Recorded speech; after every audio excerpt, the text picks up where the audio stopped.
बापू की आत्मकथा सत्य के प्रयोग के पिछले अध्याय में आपने सुना कि जैसे ही गांधी जी जहाज से उतरकर नेटाल शहर में पहुंचे, वैसे ही उन पर पत्थरों और तमाचों की वर्षा शुरू हो गई, क्योंकि वहां के गोरे निवासी गांधी जी से खासा नाराज थे।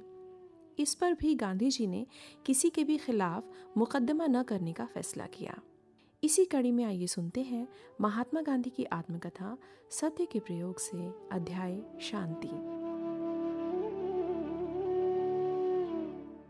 हमले के 2-1 दिन बाद जब मैं मिस्टर एस्कम से मिला, तब मैं पुलिस थाने में ही था। रक्षा के लिए मेरे साथ 1-2 सिपाही रहते थे, पर दरअसल जब मुझे मिस्टर एस्कम के पास ले जाया गया, तब रक्षा की आवश्यकता रही नहीं थी। जिस दिन मैं जहाज से उतरा, उसी दिन अर्थात पीला झंडा उतरने के बाद तुरंत नेटाल एडवर्टाइजर नामक पत्र का प्रतिनिधि मुझसे मिल गया था। उसने मुझसे कई प्रश्न पूछे थे और उनके उत्तर में मैं प्रत्येक आरोप का पूरा पूरा जवाब दे सका था। सर फिरोज शाह मेहता के प्रताप से उस समय मैंने हिंदुस्तान में एक भी भाषण बिना लिखे नहीं किया था। अपने उन सब भाषणों और लेखों का संग्रह तो मेरे पास था ही। मैंने वो सब उसे दिया और सिद्ध कर दिखाया कि मैंने हिंदुस्तान में ऐसी एक भी बात नहीं कही जो अधिक तीव्र शब्दों में दक्षिण अफ्रीका में ना कही हो। मैंने ये भी बता दिया कि कुरलैंड और नादरी के यात्रियों को लाने में मेरा हाथ बिल्कुल न था। उनमें से अधिकतर तो पुराने ही थे और बहुतेरे नेटाल में रहने वाले नहीं थे, बल्कि ट्रांसवाल जाने वाले थे। उन दिनों नेटाल में मंदी थी, ट्रांसवाल में अधिक कमाई होती थी, इस कारण अधिकतर हिंदुस्तानी वहीं जाना पसंद करते थे। इस खुलासे का और हमलावरों पर मुकदमा दायर करने का इतना ज्यादा असर पड़ा कि गोरे शर्मिंदा हुए। समाचार पत्रों ने मुझे निर्दोष सिद्ध किया और हुल्लड़ करने वालों की निंदा की। इस प्रकार परिणाम में तो मुझे लाभ ही हुआ और मेरा लाभ मेरे कार्य का ही लाभ था। इससे भारतीय समाज की प्रतिष्ठा बढ़ी और मेरा मार्ग अधिक सरल हो गया। 3 या 4 दिन बाद मैं अपने घर गया और कुछ ही दिनों में व्यवस्थित रीति से अपना कामकाज करने लगा। इस घटना के कारण मेरी वकालत भी बढ़ गई। परंतु इस तरह यदि हिंदुस्तानियों की प्रतिष्ठा बढ़ी तो उनके प्रति गोरों का द्वेष भी बढ़ा। गोरों को विश्वास हो गया कि हिंदुस्तानियों में दृढ़तापूर्वक लड़ने की शक्ति है। फलतः उनका डर बढ़ गया। नेटाल की धारा सभा में 2 कानून पेश हुए, जिनके कारण हिंदुस्तानियों की कठिनाइयां बढ़ गईं।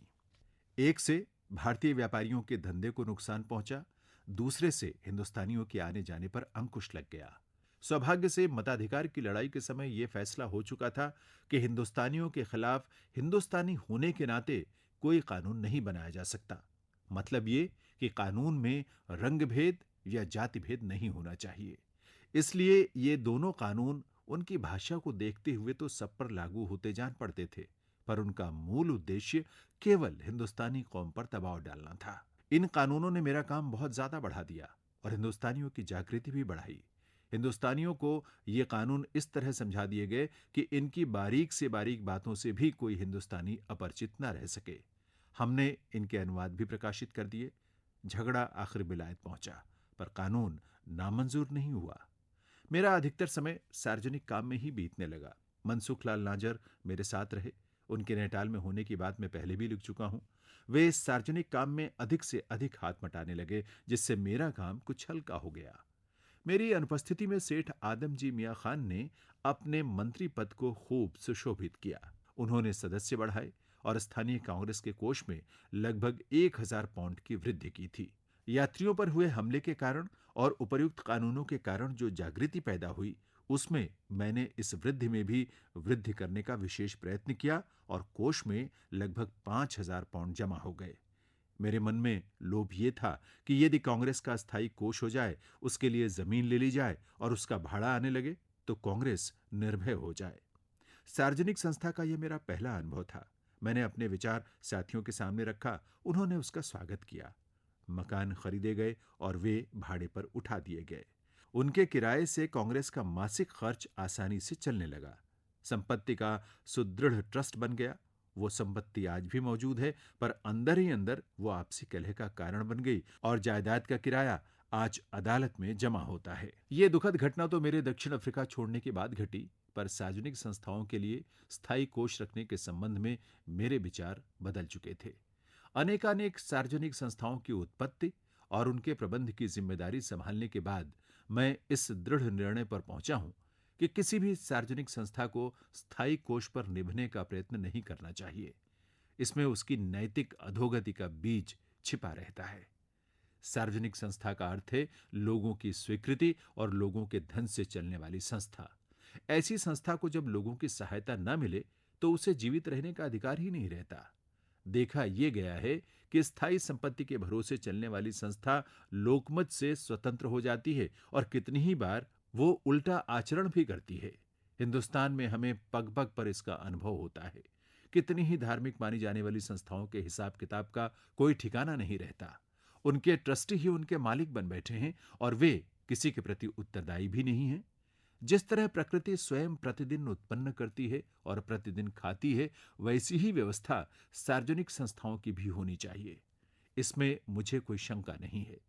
जिस संस्था को लोग मदद देने के लिए तैयार न हो, उसे सार्वजनिक संस्था के रूप में जीवित रहने का अधिकार ही नहीं है। प्रतिवर्ष मिलने वाला चंदा ही उन संस्थाओं की अपनी लोकप्रियता और उनके संचालकों की प्रामाणिकता की कसौटी है और मेरी ये राय है कि हर एक संस्था को इस कसौटी पर कसा जाना चाहिए। मेरे ये लिखने से कोई गलतफहमी नहीं होनी चाहिए। ये टीकाएं उन संस्थाओं पर लागू नहीं होती जिन्हें मकान इत्यादि की आवश्यकता होती है। सार्वजनिक संस्थाओं के दैनिक खर्च का आधार लोगों से मिलने वाला चंदा ही होना चाहिए। ये विचार दक्षिण अफ्रीका के सत्याग्रह के दिनों में दृढ़ हुए। 6 वर्षों की ये महान लड़ाई स्थायी कोष के बिना चली, यद्यपि उसके लिए लाखों रुपयों की आवश्यकता थी। मुझे ऐसे अवसरों की याद है कि जब अगले दिन का खर्च कहां से आएगा इसकी मुझे खबर नहीं होती थी। लेकिन आगे जिन विषयों की चर्चा की जाने वाली है उनका उल्लेख यहां नहीं करूंगा। पाठकों को मेरे इस मत का समर्थन इस कथा के उचित प्रसंग पर यथास्थान मिल जाएगा। अभी आप सुन रहे थे महात्मा गांधी की आत्मकथा सत्य के प्रयोग से अध्याय शांति। वाचन स्वर जैनेन्द्र सिंह, प्रस्तुतकर्ता निशा भारद्वाज।